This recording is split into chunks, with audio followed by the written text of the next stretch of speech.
Questions?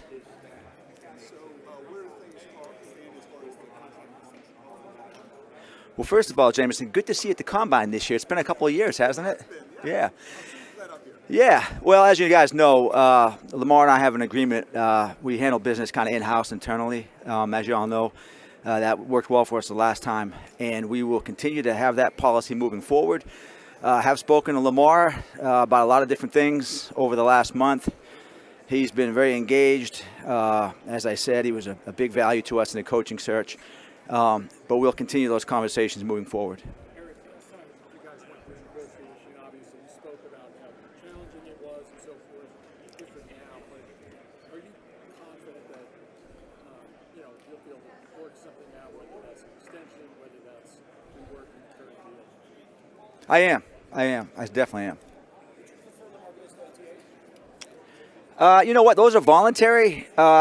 Lamar's a two-time MVP. I think he knows what it takes to get ready for the grind of the NFL season. He's proven he can do it at a very, very high level, and I have no preference. What stood out to you in the coaching staff about that? Smart, great vision, good communicator. Had the chance to interview him over Zoom at the Senior Bowl and also in person in Baltimore. Driven, I think relentlessly committed to his vision for what his offense is going to look like. I think he's going to work well with the players. I think he's going to be exciting.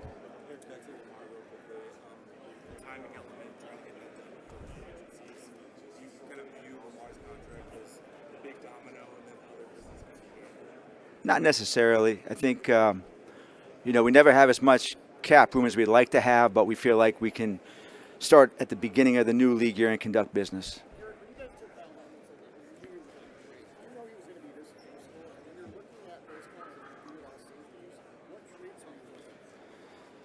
Well, we certainly didn't know that Kyle was going to be as good as he is. Yeah, he was the best guy at the time for us to make the pick.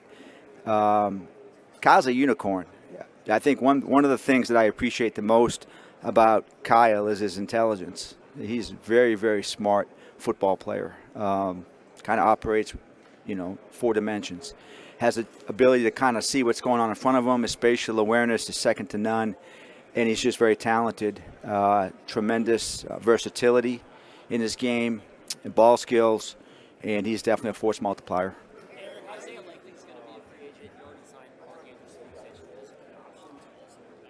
Definitely. Yeah, so first of all, Tyler's a guy that I have tremendous respect for. Obviously he's proven to be, in my opinion, the best center in the league. We've been having conversations. We've had conversations since the end of the season. And at this point in time, we've made him a market-setting offer, and hopefully we can get something done with him between now and the start of the new league year.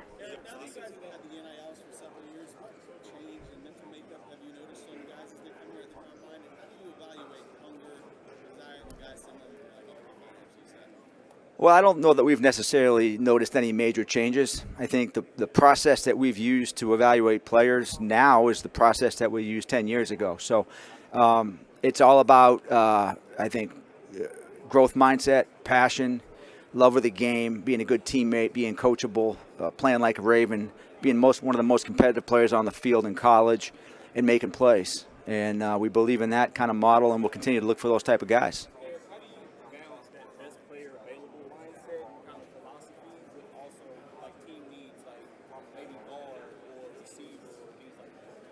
Yeah, there's the nuance there, and it's probably something I could talk about for 25 hours. Try to line the board up, of course, best available players. So we're going to rank every single player using analysis, analytics, scouts, interviews, things like that. And then we're going to kind of fold in the idea of need. So, a way that I could basically explain it is if we're picking in the first round and the best available player is a quarterback, we're probably not going to draft him. We've got Lamar Jackson. We're going to probably move to the next guy on our list with at least an idea of what that need might be. But the first step is really to get the players lined up. So you're going to go through every single player. You're going to spend probably a half an hour in every meeting on the top 200 players in the draft. And you're going to really come up with a sequence list that you're going to use to select from. And then, in the first 2 to 3 rounds, you're really going to focus on, is this the best player at this pick? With the idea of need. As you get into the later rounds of the draft, depending on the players that you've already selected, that may change your sequence and that may change what you do.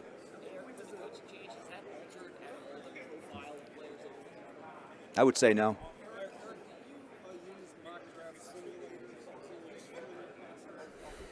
I mean, I've seen them. We've got a proprietary version of something that we've built that we think is helpful for us.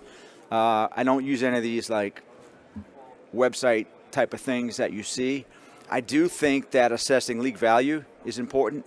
Understanding how other teams see these players can be useful in terms of when you have to take a player or when you don't have to take a player. That can be useful. And sometimes there is a component of that mock drafting that comes in to that.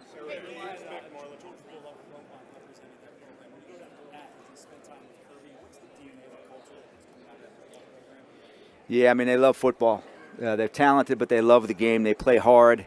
It's important to them, and they know what it takes when they get to the NFL. The acclimation is going to be easier for them because they've essentially been in a program that has a lot of demands on them and is run like an NFL program.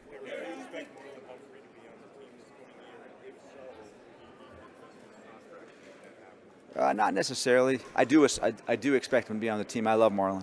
Do you think that teams are increasingly going per game availability bonus to kind of attach money to availability, and also the workout bonuses in the offseason? Is that trending? It's a good question. It's something that we've used, probably a little bit more so in the last couple of years. I do think that with players that potentially have some durability questions or haven't necessarily been as healthy as you'd like them to be, that can be a useful incentive to get them on the field. Typically, you're not talking about a lot of money attached to those bonuses, but it's something that we've seen and that's something that we've used.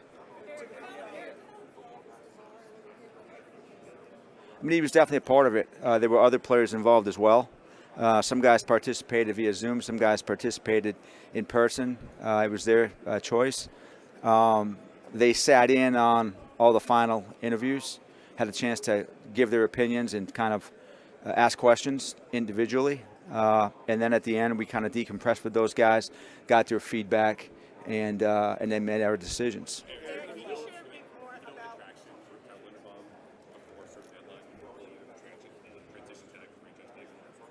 Probably not.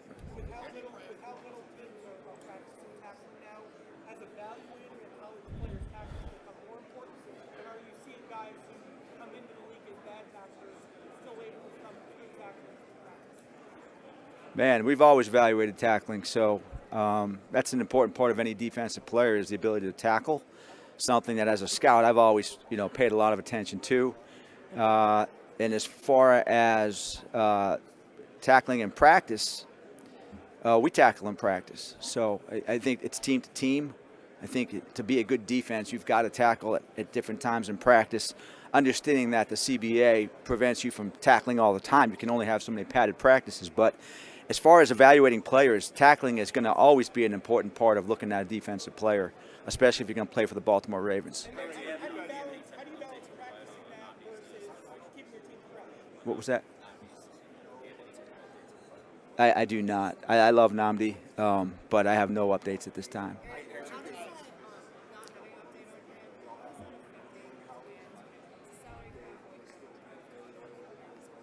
Yeah, it doesn't affect me very much. I think if we have the chance to draft a great defensive tackle, of course we will. One of the most important positions in football.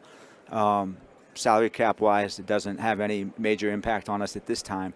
So, yeah, I think we'll just, there's a lot of unknowns when you build a team. And sometimes I learned from Ozzie, sometimes the best thing to do is just wait for more information. And that's what we'll continue to do. Can you say that one more time, please? Yeah, I mean, it's challenging. I mean, but I think we've got one of the best analytics staffs in the NFL, led by David McDonald. We try to blend the two models together. So we take the human element, the scout sequence, and then we take the model, the algorithm that we use, and essentially combine the two to get the best output. We feel that allows us to get the best sense for the best pick at any given slot. When you take a look at wide receiver, how do you evaluate that position? Well, they come in all different shapes and sizes, right? So it depends on what you're looking for or what you have available at that time. You've got your big guys, you got your small guys, you got your fast guys, you got possession catch guys. They've got to be able to catch, first and foremost. I think route running is very important as well. Being able to drop your weight and get open and separate versus man versus zone. I think you've got to be intelligent, you've got to be competitive, you've got to be tough. I think blocking is definitely a component if you play for a team like the Ravens that prizes running the football. You've got to have a flair for making the big play at the right time, being a competitive player who can make a play. I think that's a really important part of the position as well.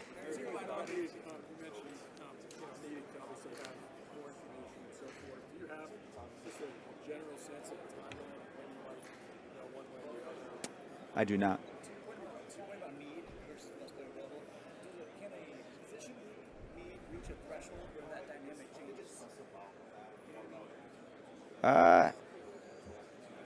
I think it's probably every team has their own philosophy. So you could interview every general manager in here, and they would have probably a different belief in need versus BPA, best player available. I learned under Ozzie Newsome.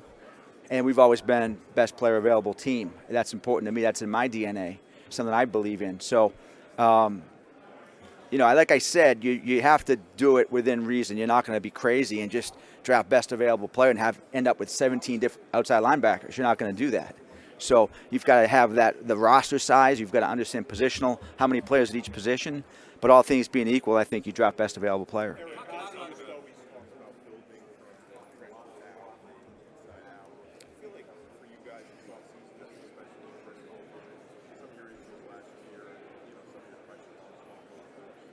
Well, I think we started that last year. We took a couple guys we were excited about last year on the offensive line, in Cordell and Emery. We're excited to see what those guys bring to the table this year. No guarantees, but we're excited to see where those guys are, and we're not done yet. I think it was tough to see Nnamdi go down last year. Left us probably a little vulnerable. We did see some guys step up. It was great to see Travis emerge like he did, especially the second half of the season. We were fortunate to be able to get a deal done with him. But I think, we've always been a team that has valued the importance of, quote-unquote, the trenches and being up front, which is one of the reasons why we want to bring Tyler back, if we can. Certainly a focus for us is you look at your roster and you see the ebbs and flows. You lose players. We've lost some offensive linemen the last couple of years. We've lost some defensive linemen.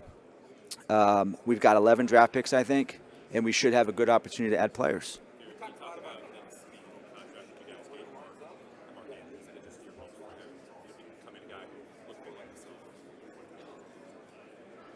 Yeah, so, we were in a little bit of a jam last year at that position where we had nobody coming back. And we had conversations with Mark. We had conversations with Isaiah. And we were able to get a deal done with Mark at the end of the season or near the end of the season that we felt really good about.